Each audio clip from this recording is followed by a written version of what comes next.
I'll take the Brew and TV glass. You guys get the Northern Brewer glasses because you're honorary employees of Northern Brewer now from our Norway bureau. Purple Friday.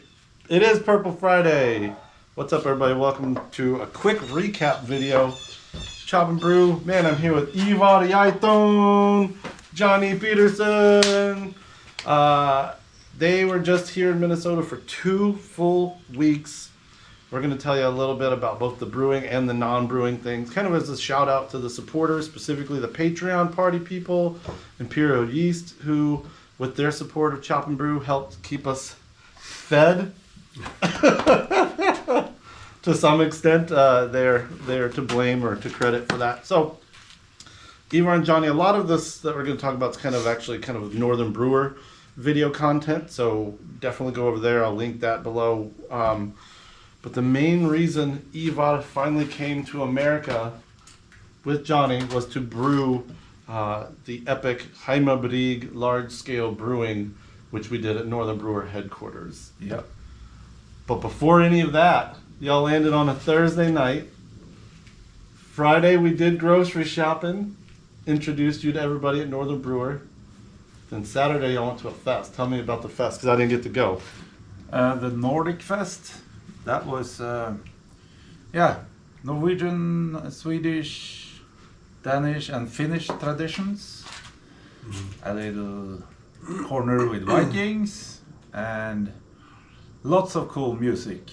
Then you guys, the funny thing is we don't have room here at Casa de la Walton. So our neighbors across the alley actually have this really cool Airbnb-ish type setup that these guys got to be in. So I got to be very close, but not necessarily have to be like 6 o'clock in the morning. I have to entertain you now. Oh.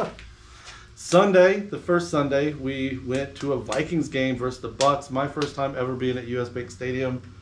Your first time ever being at? Very first time being. Yes. These guys were decked out in their bunad, their traditional Norwegian attire, treated kind of like royalty by certain people who would come up. And somebody thought we were Buccaneers because of, we looked like pirates. And red and white, yeah. We met a lot of cool people there. Our neighbor Rob went to that. Vikings lost, which was a bummer. Yeah. But the stadium experience alone was worth it. Yeah. Also, before I forget, your skull and Kavike sheet is inside, unless you're planning on leaving that here. Yeah, leaving that here for the next time. Awesome. Monday begins the very slow burn towards our giant brew day. This is everything from like gathering with St. Paul Homebrewers Club several times, making flow charts. We had a white erase board, trying to figure out, like, he wanted to do 4 brews. The big Mamma Jamma in the copper kettle, they were kind enough to ship to us. Then 3 raw ales, one of which would happen in a smaller copper kettle. They were nice enough to send us, and are staying here, by the way. We'll talk about that in a second. And then 2 more raw ales. So we were having a kind of like infographic, where are these mash tuns, where was sparging. So that was kind of the format of that week. But then in that week we still did a lot of stuff, and I've already forgotten so much. Like we have been to lots of breweries, meeting a lot of cool people. That's right. Taco Tuesday at Black Stack, which turned into just popping bottles. Murphy Johnson, he brought a lot of beers, and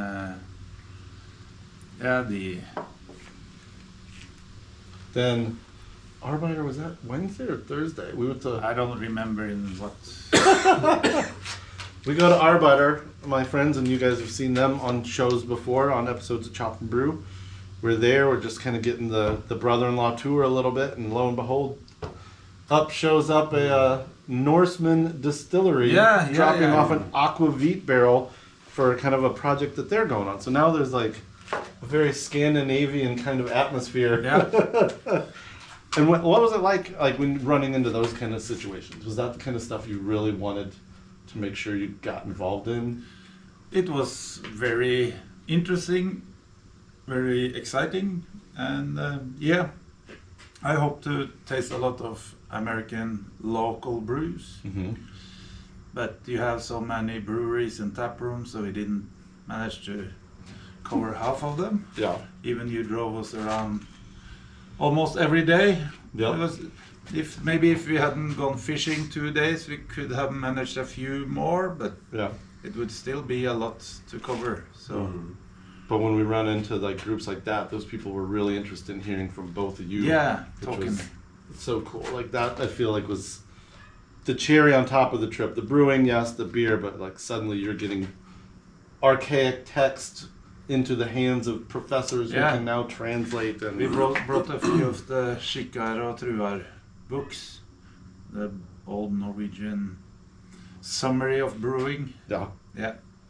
So hopefully some people will translate it, and we brought 10 copies, and all the copies are handed out. So yeah, and people were very excited to get them. that week we ate fish. You guys wanted to eat Yeah. as many Norwegian fish as we could. So we got some catfish, sea salt. We got Not bluegill, but we had Sonny's sunnies. at Tipsy Steer. It was just like so much fun. Actually, the eating was almost as good as the drinking Yeah. during the time. Yeah, and So- a few American breakfasts. Yeah, Oh, the coffee cup shout out, The Keys Cafe. Dangerous sizes. And we made it to. We got the meat. That's right. They wanted Arby's because they watch American football, and there's all the ads for Arby's, but over there they just have McDonald's and Burger King. So we got the meats, We got the meat. and it was delicious. So the main reason for coming here this brew day, it started on Friday night, the 15th of September, making juniper infused water by the 100 of gallons. They were kind enough to ship over Norwegian juniper, really important flavor to your beer at home. We had alderwood foraged from northern Minnesota, so we made that water, and we started 3 whole malt cold steeps. No milled malt in these raw Yeah. ales, and all the American homebrewers that were a part of this were just all like, "What is happening? Is this some kind of voodoo magic?" But it went pretty well. We didn't get all the sugars out. We should maybe. It's the first time I tried the 6-row. Mm-hmm. It hold a bit longer on the sugar, but the one that got hold up a bit yield more. Yeah.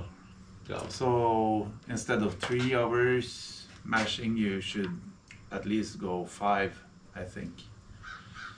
And or you can barely crush the shell and get some more out. Yeah. But we got out some fermentable. Yeah, all Yeah. of them had something. It's from a range of from like about 1040-ish all the way up to 1065. Cold mashed overnight. That didn't take us very long. The next morning was an all-day event. Show up, we get these water boiling again. We're using the newly boiled juniper infused water to bump the heat of these cold mashes in a very traditional style. Johnny was manning the main Heimabrig, doing the multiple mashes into the main mash. We had volunteers helping with the 3. Yeah. Ivar was kind of the general, going around and tasting and like, not yet. Or, Running around. yeah, a lot of running around. About 100 people, we think, maybe throughout the Yeah. day. I know the people at my coworkers and leadership at Northern Brewer were very happy, very impressed to see that turnout, and that was cool. For something that was supposed to be in someone's backyard when we started daydreaming about it Yeah. a year ago, Yeah. to get blown up that big. In the end, the Heimabrig was in a copper kettle over a solo stove. We achieved maximum boil, even boil over potential. Yeah. We got a 1090 Heimabrig, the main beer, and we gathered 3 nights later to actually taste it in the Opskaka Yeah. tradition. A couple of them had already gone from 1090 to 1016, fermenting with the Saland Yeah. Kvite that Ivar brought us from his farmhouse. Talk a little bit about Tuesday night, just how fun, interesting. Yeah, it just build on to everything we have experienced there. It was people asking, showing them documents of the old Norwegian brewing. It's been a much bigger happening than I initially thought. Yeah. And not only brewers that came, but also people that heard of it and people we met on the Nordic Fest. So Even Idane, the woman who was kind of like the greeter at the section we were seated in, the US Bank Stadium, she ends up coming for 3 hours to hang out with these guys. It's kind of like you guys just like were a magnet as we traveled, and like more and more people were like, "What are you doing? Okay, we'll see you there." this is the American Heimabrygg with the American Juniper. Oh yeah, we did. And that actually tastes very well. I'm afraid it will taste much more different. This is like Rosa's made a sweet, nice, rather easy drinking. Yeah. A little more herby and a little more minty at the end, but perfect. The St. Paul Homebrewers Club in May and June of this year took the Voss, the Saland recipe, and they tried to brew it as close as possible using local juniper, alderwood, the Geithung. And in the lead up to our big brew event, two cool things happened. One, Art, one of their club members, won a blue ribbon for that beer in, I think, experimental or specialty. But they got a blue ribbon that these guys are going to take home and show off in their brew area and take to the Cornwall Festival in October, kind of like the GABF of farmhouse brewing. And then the second thing is Brew for Good, which we've talked about on Chop Brew a lot. It won People's Choice. Yeah. Like people here really gravitated to this flavor and this idea. So it's so cool. Like you're helping us all learn how to make something very unique and kind of bend, what do they call it, suspension of belief? Anyway, stretch your boundaries. Yeah. Mashing higher than you ever would. Yeah. Boiling longer than you ever would. Fermenting much warmer than you usually would. And much shorter.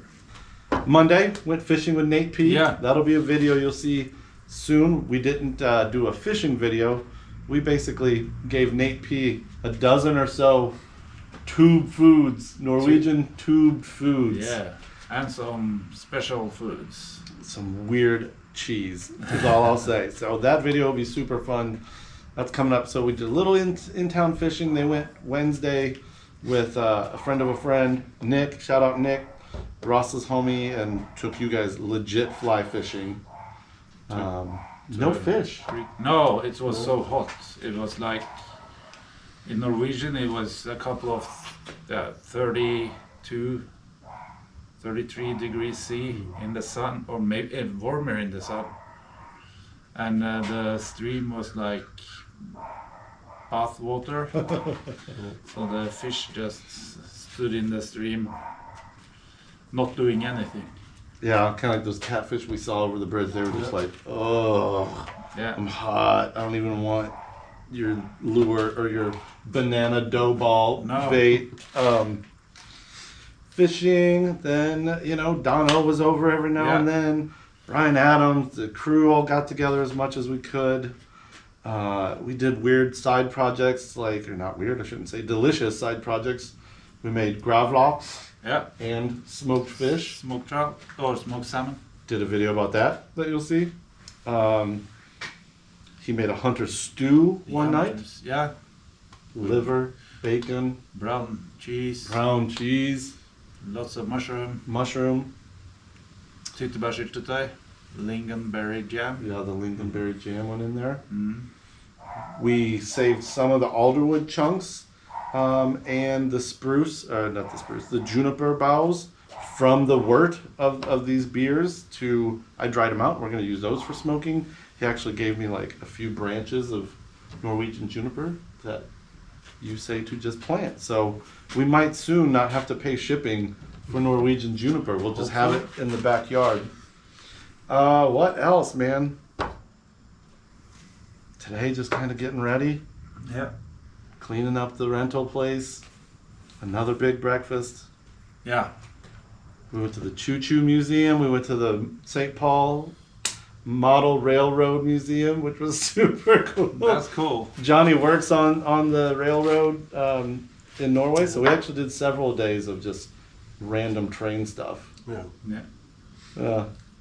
Anything mind-blowing? Oh, I've seen it on TV before. But you have so huge locomotives and so on here. Yeah. Oh, are they And, bigger? And the freight trains are very long, and Yeah. the containers in two Stories. Yeah. stores, Double-deckers. double-deckers. So it's a lot bigger than Norway. Okay. I didn't know that. I guess I didn't ask you at any point, like, if what we were seeing is different. Mm. Do you have smaller locomotives? Not as long of chains. No, not so long trains, no. Ah, The longest is in Ufotbanen in the north. It's about nearly 750 meters. But you are 3-4 times as long. yeah, that one we went to Union Depot and watched one of these trains come in, and we were just, it had to be 15 minutes long. Yeah. Like, it took a long time for the full thing to go past us, so. What else? Who should we shout out? Shout out St. Paul Homebrewers. Yeah. Shout out Northern Brewer. All the people we have met, Summit guys. Summit? Everyone you talked to on the pro scale were just so excited and so intrigued, and you guys brought so much things to share. So it's not just a, here's what it tastes like. Let me tell you about it. It was like, here's what it tastes like. We have to say thank you to Jørund and Bygland Bryggeri and Voss Bryggeri, Felles Bryggeri, to send us some samples, and the people here really enjoyed it. Yeah.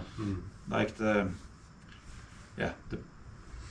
brewmasters in the brewery, they were blown away by the tasting of those brews as well.